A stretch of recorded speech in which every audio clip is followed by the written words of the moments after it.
All right, you're just in time for another eBay unboxing. Let's find out what's in the envelope. So I call this a stocking stuffer. Like, on Christmas, when you put cheap stuff in a stocking. Well, when you don't have too much money to spend, I look for something for under like 30 bucks that I could just buy. And so the seller had this for a $45 buy it now with free shipping. I made an offer. Thank God for that make an offer button that the just came out with a few years ago on eBay, because it's fantastic. Sometimes somebody will actually take a low ball offer, and so I made an offer of 25. Seller accepted, but is it even worth $25? We shall find out. And let's open. Okay, so now I don't expect much at $25. You're not going to get the holy grail of antiques or collectibles. And oh wow, this is actually much bigger than I thought. This is much bigger than I thought. All right, the seller packed it nice. Let's try to get it out of this thing. Now my hooker gloves make it so that actually I can't grip anything. And yeah, come on. There we go. Oh, we got it. All right. All right. So what we have here is, I don't know yet. Let's inspect it. We have a pin or a brooch, and it's in a gold colored brass, or whatever the metal is, frame. And let's flip it over. Now it's a cameo. I just started collecting these, and I'm not an expert, so don't, if you're an expert on these, don't give me a thumbs down, because I probably sound like I don't know what I'm talking about. Okay, so we can definitely tell it's shell. And how you could tell its shell is the curve. Do you see how the cameo is not flat? If it was flat, it would most likely be resin, plastic, celluloid, or cheap costume jewelry, molded possibly out of glass. But we have a shell. And actually, you can see in the back of it, we do have a shell. And what is the image? The image is of an image that so far, out of all the cameos I've collected, I've never had this image before. So this is a new image for me. I just wanted to have one of these just to add to the collection, because I don't have one. And so you see a lady, and you see her by a fence. You see a castle. Now these are actually called sometimes Rebecca at the well. And it was like after a biblical scene of a lady going to the well and bringing water to the camels and to some guy. And it's like a whole long story that you guys probably don't even want to hear. But actually, it's really not Rebecca at the well. It's a country. They call this a country image, Victorian style country image. And this one, though, how old is it? And how can we definitely tell for sure that this is a shell cameo? All right, let's check out the clues. Okay, so the first thing you want to do is look how the pin was constructed. Look at all the clues that's there before you. And you might say, oh my God, this is Victorian. This is really, really old. And I thought so too, from the seller's pictures. Now, they were sort of crummy pictures, and I really couldn't see it very well. But I thought, oh my God, Victorian. Well, Victorian, if it was Victorian, it would have actually a T-shaped hinge. And we don't have a T-shaped hinge. We have a rounded hinge. Now, these rounded hinges started being made sometime around 1900 or so, and on up until today. And then you look to see if the edge of the pin sticks out past the brooch. And in this case, it does not. So you don't have anything Victorian. From about 1900 and on, they were actually shorter and like this. Okay, well, let's check out the catch. And so you're going to look at the clue, and you're going to check out the catch. Now, generally, a Victorian catch would be shaped like the letter C and not have a safety feature, although they did have safety features around 1890s. In the actually European jewelry, they created a safety catch earlier than Americans. But about 1900 to about 1900, they had a lever catch. And a little bit later, probably into the Edwardian era. And after that, they started with these rollover safety catches. So now we're starting to figure out the date of this item. But you look closer and you look for markings. And is there any markings? And yes, I see something right here. Do you see that? Don't know if we can get a good zoom on that, but we'll zoom in. Hold on. And we're going to read what it says. And so what it says is, we have it upside down. Okay, let's try to do this again. You see very, very badly through my camera, which is crap. You see patent.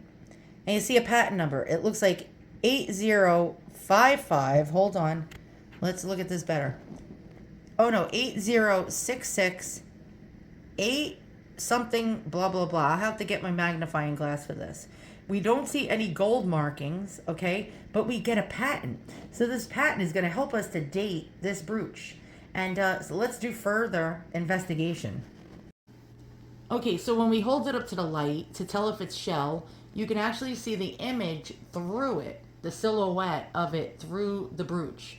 So we definitely do know we have shell, especially since it is actually not flat like a fake would be, or a cheap costume jewelry would be. So next we're going to look at the carving.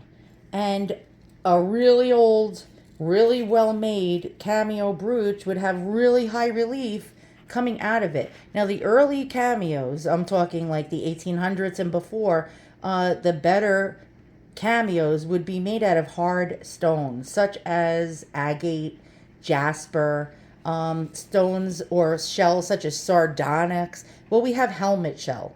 Helmet is actually a shell that the artists that carved these things that weren't as talented actually used because it was easier to carve in this type of shell. So we know we don't have a high-end cameo here, although well carved. So let's take a look at that carving. You see a tree. You see what looks like a turret or some kind of like little castle thing. The door is open and she's coming out of it. And it's a lady wearing Victorian clothing. Her hair is in a chignon. I don't know if I pronounced that right, but it's like in a bun. You see she's got like a hoop skirt. And you see a fence and a house behind that and a house over there. And so you got a country scene here. Now let's look up that patent. This is actually nice metal. I really like the design. And let's find out really how old this is. Could this be early 1900, 1910? We'll check out from the patent. Okay, so I found the patent. Now, apparently, the first issue for the patent was in February the 1st of 1935, filed by Frank E. Farnham. And you can see the patent kept being renewed all the way up to about 1954, expired. Okay, so right about 1954, that particular patent expired. Now, let's go check out the patent for the 1935 thing. Okay, so let's go ahead and do that. Oops, hold on. And here we go. Aha. Okay, so it was granted in 1937. So it was filed in February 1st of 1935. And F.E. Farnham actually submitted it to the patent office. Now, it was granted in 1937. So we know that our pin was made after 1935. And we see the different, yep, this is our pin. And he's actually showing you, he came up with this idea about creating a fastener for a brooch. And that's really quite interesting to look at that. Okay, so we're reading January 5th, 1937, that patent was granted. And it's a safety catch for pins and method of making the same, filed February 1st of 1935. This invention relates to our pins for use in mounting brooches, emblems, and like articles of jewelry, and to a method of making the same.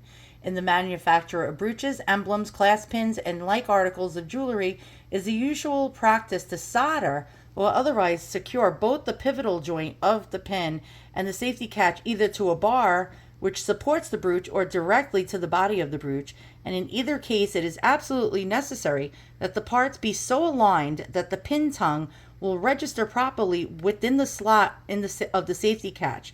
This procedure not only necessitates a separate construction and assembly of both the safety catch and the pin joint, but also requires two separate and distinct operations in attaching these members to the brooch or bar.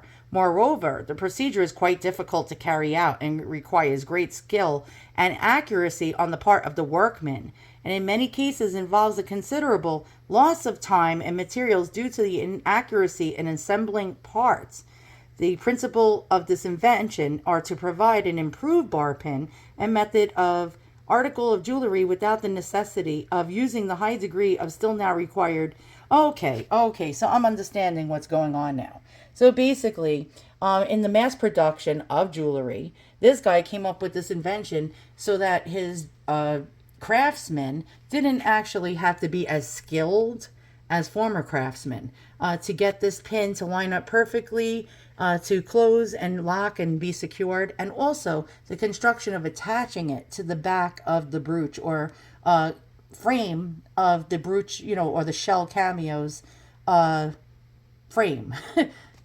Now we're checking out Cameo Times, Rebecca at the Well. So basically, it goes on to the story of Rebecca at the well. You guys probably don't want to listen to Bible stuff.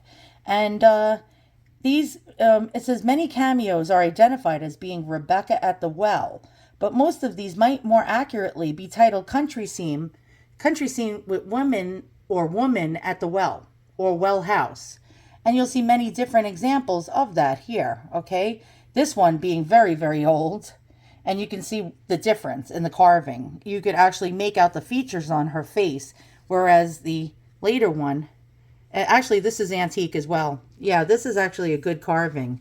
But then as we go into the later period, again, here's another Victorian carving.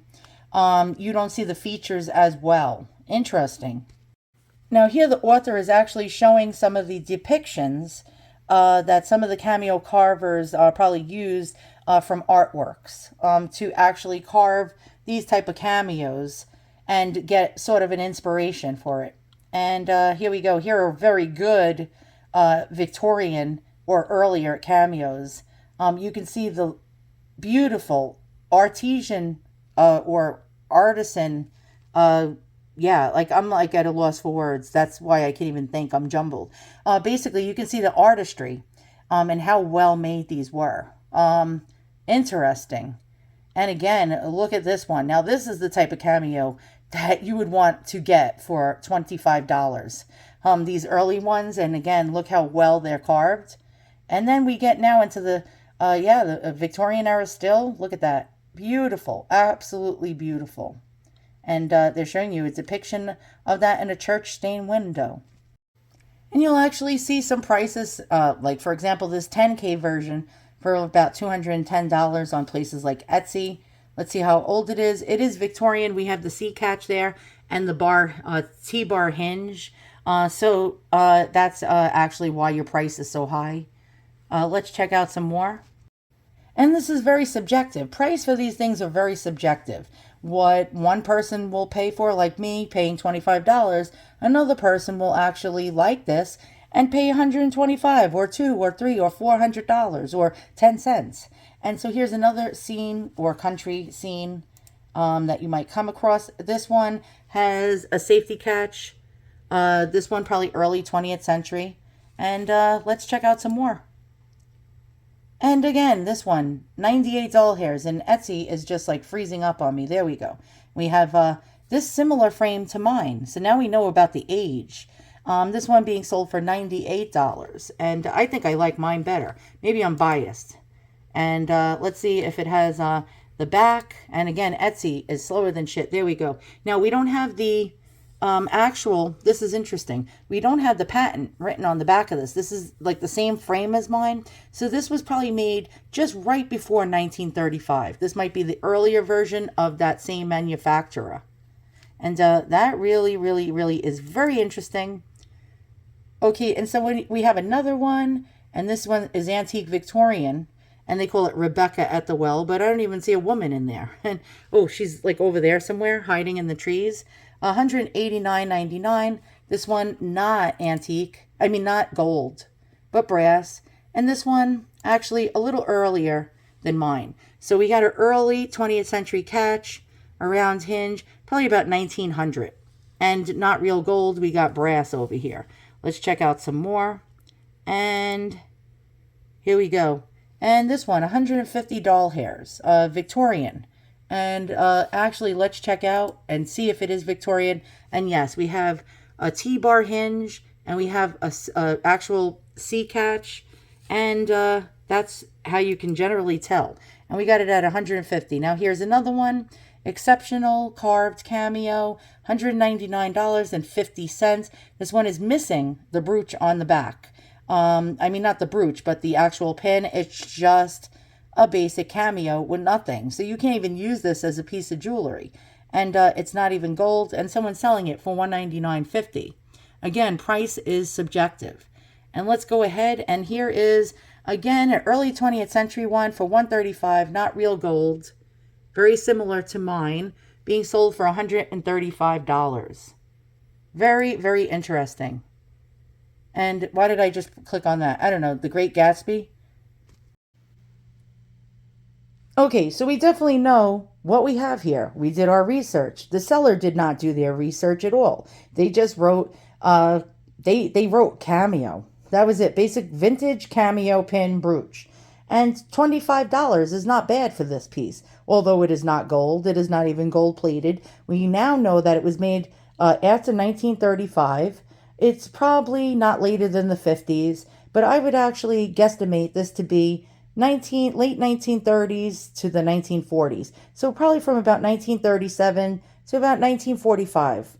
Most likely on the earlier end. What would I sell this if I had an Etsy shop and it wasn't suspended because I refused to give them my social security number? By the way, I used to sell there for a very, very long time, and the government now wants their 27% on top of the Etsy fees and on top of the shipping costs and all that other jazz, which they actually charge you for. And the government also charges you for the shipping costs as well in that 27% tax. They can go scratch their asses, if you know what I mean. So I no longer sell my antiques anymore. I don't think antiques should be taxed. And that's my belief. Taxation without representation. And so what would I sell this if I did give my social security number?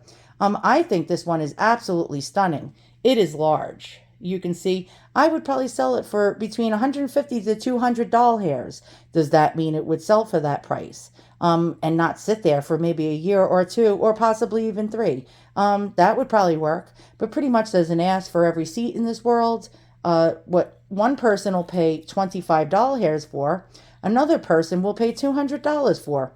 Very, very easy and simple, especially when it comes to antiques. If somebody has a deep enough pocketbook and they really like something, they will actually gladly pay it without balking or complaining. So once again, thanks for watching. I hope you learned something. And yes, it's not Rebecca at the well. It's just country woman scene. And I'll see you guys all soon. We had fun going down the Google rabbit hole and investigating this.